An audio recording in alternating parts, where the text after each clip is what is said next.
அண்ணா நமஸ்காரம். உங்களை தெரியுன்றதுனால ஒரு சின்ன உபகாரம் பண்ண முடியுமான்னு உங்களை கேட்குறேன். எனக்கு இல்லை, இதில் கஷ்டப்படுறதுக்கு ஒன்றும் இல்லை. இந்த உபகாரத்தில் நம்ம இருந்த இடத்துலேருந்தே ஒரு சின்ன விஷயம் பண்ண முடியும்னா என்னென்னா, மேல்கோட்டையில் தெரியும், மேல்கோட்டைன்னு ஒரு இடம் இருக்குது. அங்கே ஆனந்தாசிரமம்னு ஒரு ஆசிரமம் பேரில் இருக்குது, நடந்துட்டுருக்கு. அங்கே 40 குழந்தைகள், ஏழை பிராமண குழந்தைகள், ஆக்சுவலாக எல்லாருமே ஏழை பிராமண குழந்தைகள், படிக்கிறதுக்கு வசதி இல்லாமல் இங்கேருந்து ஊர்லேருந்து குடும்பத்தெல்லாம் விட்டு ஒரு 8 வயசுலேருந்து 14 வயசுக்குள்ளே இருக்கிற பசங்க தான்.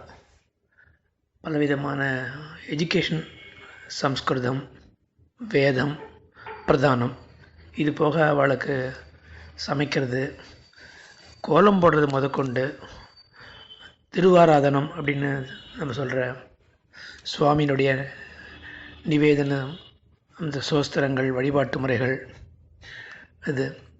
அது போக சின்ன சின்ன எலக்ட்ரிக்கல், ப்ளம்பிங், அது மாதிரி தானே எடுத்து பண்ணக்கூடிய அளவில் அது மாதிரி விஷயங்கள். ஒரு வயசுக்கு மேலே, ஒரு 15-16 வயசு மேலே ஆயிடுச்சுன்னா கார் டிரைவிங் உண்டான விஷயங்கள், இப்படி பல விஷயங்கள். கம்ப்யூட்டர் பேசிக்கு, இங்கிலீஷ், மேக்ஸ், தமிழ் பேசிக், தமிழில் பாசுரங்கள், இது எல்லாமே நடந்துட்டுருக்கு. யார் பண்ணுறா, யாருடைய முயற்சியில் நடக்கிறது இனிஷியேட்டிவ் அப்படின்னா, அவருடைய வயசு 85 வயசுக்கு மேலே. அதுவும் அவர் சந்நியாசம் எடுத்துட்டு ஜிஆராக இருக்கார் மேல்கோட்டில். கடந்த ஒரு 15 வருஷமாக அவர் ஜிஆராக இருக்கார். அதில் இந்த பாடசாலை கிட்டத்தட்ட 10 வருஷமாக ஒரு 1-2 குழந்தைகள் ஆரம்பித்து இன்றைக்கி 40 குழந்தைகள் இருக்குது. இன்னும் நிறைய பேர் சேர்க்கறதுக்கு அங்கே முயற்சி பண்ணிட்டுருக்காங்க அந்த பாடசாலையில். ஆனால் இடம் இல்லை. அது வந்து ஒரு லேபர்ஸ்லாம் தங்கக்கூடிய அளவில் தான் ஒரு ஷெட் இருக்குது. வெறும் ஏசி ஷீட் மேலே ரூஃப், 4.5 செவரு, வெறும் பூசாத செவரு, பெயிண்ட் மட்டும் அடிச்சிருக்கோம். இப்படி தான் அங்கே ஜஸ்ட் ஒரு ஷெல்டர், டெம்பரரி ஷெல்டர் மாதிரி தான் இருக்கும். அதில் தான் அங்கே வாசமே. எல்லாருமே 40 குழந்தைகளும் இவரும். எதுக்கு சொல்கிறேன்னா, இது ஒரு பக்கம். இன்னொரு பக்கம் அந்த 40 குழந்தைகளுக்கு ஆகாரத்துக்கு கிட்டத்தட்ட 1.5-2 லட்சம் ரூபாய் ஆயிடுறது. அவளுக்கு சின்ன சின்ன உபகாரங்கள், சுவாமியினுடைய நிவேதனங்கள், இவருடைய பிக்ஷை, பெருமாளுக்கு பண்ண வேண்டிய நித்திய அனுஷ்டானங்கள், கரண்ட் பில், அப்புறம் அங்கே இருக்கிற ஒரு செக்யூரிட்டியோ வேலைக்கார அவளுக்கு கொடுக்க வேண்டிய விஷயங்கள், வெளியிலேருந்து வாங்க வேண்டிய பால் சாமான்கள், அதுபோக அடுப்பு, மற்ற விஷயங்கள், இப்படி எல்லாத்துக்குமா. மேபி ஒரு சில சமயத்தில் ஹாஸ்பிட்டல் எக்ஸ்பென்ஸ், அது போக மாதத்துக்கு உண்டான இந்த அமாவாசைகள், மற்ற தர்ப்பணங்கள், இந்த பண்டிகைகள், இப்படி எல்லாமே சேர்ந்து கிட்டத்தட்ட 2 லட்சம் ரூபாய்க்கு மாதத்துக்கு அவளுக்கு ஆகிடுறது.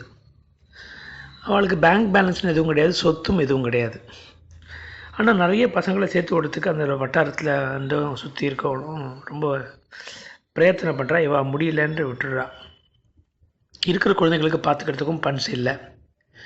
இதுதான் விஷயம். இதனால் நீங்கள் உங்களுக்கு தெரிஞ்ச குரூப், அது எந்த மாதிரி குரூப் இருந்தாலும், நான் கீழே ஒரு லிங்க் அனுப்புகிறேன். பீன் போட்டிருக்கோம், ஒரு குரூப் ஃபுல்லாக இருக்குது. பீன் போட்டிருக்கோம். அதனுடைய குரூப் ஹெட்டிங் வந்து டு அசிஸ்ட் மேல்கோட் பாடசாலை. என்ன அசிஸ்டன்ஸ்னால், முக்கியமான அசிஸ்டன்ஸ் ஃபைனான்ஷியல் அசிஸ்டன்ஸ் தான். ரொம்ப 50,000, 1 லட்சம், 2 லட்சம் இல்லை. மாதத்துக்கு முடிஞ்சால் ஒரு 500-1000 ரூபா ஒவ்வொருத்தராலையும். 1000 ரூபா முடியலனா கூட மாதம் 500 ரூபா, 500 ரூபா முடியலனா கூட மாதம் ஒரு 250-300 ரூபா, அதுவும் முடியலனா மாதம் ஒரு 200 ரூபா அட்லீஸ்ட். இப்படி.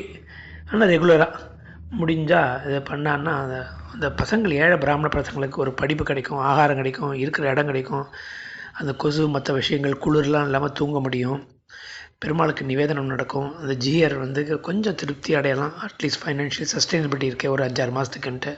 இதுதான் விஷயம். இது எவ்வளோ முயற்சி பண்ணியும் ஒரு சிலர் அனுப்புகிறா, பட் தொடர்ந்து அனுப்புறதில்லை. அதனால் அங்கே சிக்கல் இருக்குது. காரணம், அது ஒரு ரிமோட் பிளேஸில் இருக்குது. கோவிட்னால அங்கே யாரும் விசிட் பண்ணுறதில்ல. அதனாலேயும் ஒன்றும் தட்லேயோ மற்ற விஷயங்களோ யாரும் வரதில்லை.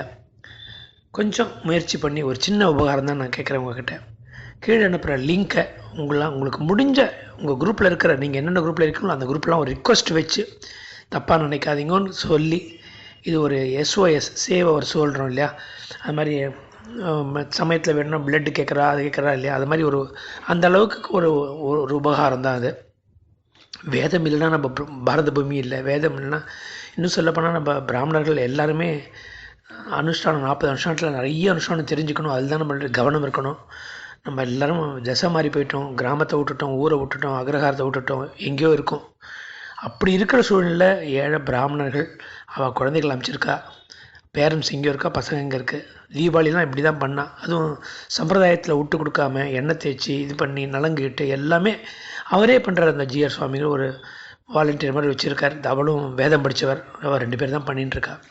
அதனால் ரிக்வஸ்ட் என்னென்னா, இந்த விஷயத்தை உங்கள் குரூப்பில் தெரியப்படுத்தி, நீங்கள் எந்த குரூப்பில் இருந்தாலும் அதை தெரியப்படுத்தி, அந்த பின்னு போட்டிருக்கோம் டு அசிஸ்ட் மேல்கோட் பாடசாலை, அந்த லிங்க்கு அதில் சேர சொல்லிவிட்டு அவளை வேறு எந்த பதிவும் அதில் பண்ணாமல் அவளை யாருக்கு என்னென்ன முடியுமோ அந்த ஃபைனான்ஷியல் அசிஸ்டன்ட் பண்ணால் ரொம்ப சந்தோஷமாக இருக்கும். குரூப்பில் சேர்ந்தப்புறம் அவளுக்கு அந்த ஃபைனான்ஷியல், அந்த பேங்க் அக்கௌண்ட் மற்ற விஷயங்களை தெரியப்படுத்தலாம். இப்போ பண்ணால் அது ஒரு மாதிரி நல்லா இருக்காதுன்ற ஒரு ஃபீல் இருக்குது. அவ்வளோதான். முடிஞ்சால் கொஞ்சம் ஹெல்ப் பண்ணுங்களேன், ப்ளீஸ் ப்ளீஸ் ப்ளீஸ், தயவுசெய்து. ஏன்னா உங்களை எனக்கு தெரியுன்றதுனால அந்த ரிக்வஸ்ட்டை ஒரு உரிமையோடு கேட்குறேன். நீங்களும் தப்பாக நினைக்க வேண்டாம். உங்களுக்கு தெரிஞ்ச எத்தனை வாட்ஸ்அப் குரூப் இருக்கோ அதிலெல்லாம் நீங்கள் கொடுக்கலாம். இல்லை ஃபேஸ்புக் மூலம் பண்ண முடியும்னா பண்ணலாம். எனக்கு ஃபேஸ்புக்கெலாம் எனக்கு சம்மந்தமே இல்லை, நான் கிட்டேயும் போகல. கொஞ்சம் உபகாரம் பண்ணலாம். அந்த குழந்தைகளுக்கு நல்ல ஒரு ஆகாரம், நல்ல ஒரு சூழ்நிலை, நல்ல ஒரு படிப்பு, நல்ல ஒரு சிந்தனை. பிகாஸ் அந்த ஆச்சாரியிலே அங்கே இருக்கா, அதுக்கு ஏதுவாக இருக்குது. பணத்தை தவிர மற்ற எல்லாம் இருக்குது. பணம் இல்லை, அது எல்லார்ட்டையும் ரொம்ப பணம்லாம் எதிர்பார்க்கல. என்ன முடியுமோ அதை ஒரு ஹோட்டல் போனால் ஒரு 100-200 இன்றைக்கி டிப்ஸ் வைக்கிறா. இன்றைக்கி பல என்டர்டெயின்மெண்ட்லாம் இல்லை. அந்த காசெல்லாம் எல்லாருக்கும் சேவிங் இருக்குது. எல்லா ஃபேமிலியிலையும் நிறைய சேவிங்ஸ் இருக்குது. ஏன்னா அவுட்டிங்கிறது குறைஞ்சி போயிடுச்சு. ஆஃபீஸ் போகிற அந்த even travel, diesel, petrol, bus, car, அந்த எக்ஸ்பென்ஸ் கூட குறைஞ்சி போயிடுச்சு. யாரும் இன்றைக்கி சினிமாவோ ட்ராமாவோ போகிறதில்ல, ஹோட்டல் கூட அவ்வளோவா போகிறதில்ல. இந்த மாதிரி எக்ஸ்பென்ஸில் கொஞ்சம் அட்லீஸ்ட் அந்த மாதிரி குழந்தைங்களுக்கு மாதம் மாதம் கொடுத்தாங்கன்னா ரொம்ப சகாயமாக இருக்கும். Kind request, please please kindly help us. Kindly உங்களுக்கு தெரிஞ்ச குரூப்லாம் அனுப்புங்கண்ணா. சந்தோஷம். ராம் ராம். ஜெய் ஸ்ரீமன் நாராயண. ராகவதாசன். ராம் ராம் ராம்.